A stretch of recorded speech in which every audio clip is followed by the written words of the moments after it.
The Corpus Christi Regional Transit Authority taking a stand today in the fight against human trafficking.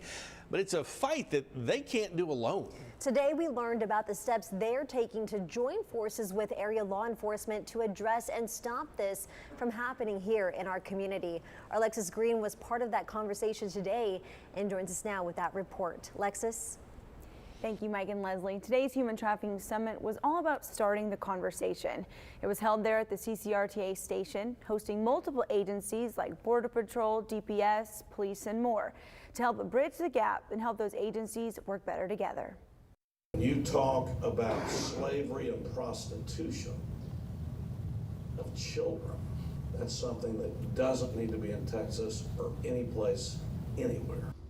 Texas Representative Todd Hunter was one of several elected officials in attendance at Tuesday's Human Trafficking Summit led by the CCRTA. Well, this conversation started a few years ago.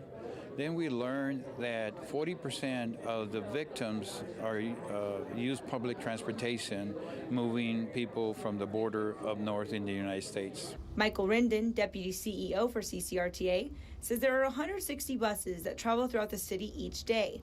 On them, riders totaling 10 to 11,000. They can be our ears and eyes if we inform them with the right information referencing human trafficking.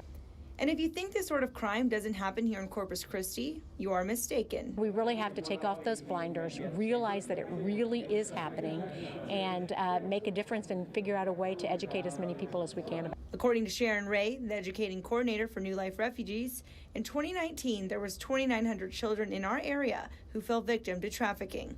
And she's not saying that to invoke fear, but rather awareness. It isn't happening to every child, and every situation that you find isn't trafficking. However, it is happening to a lot.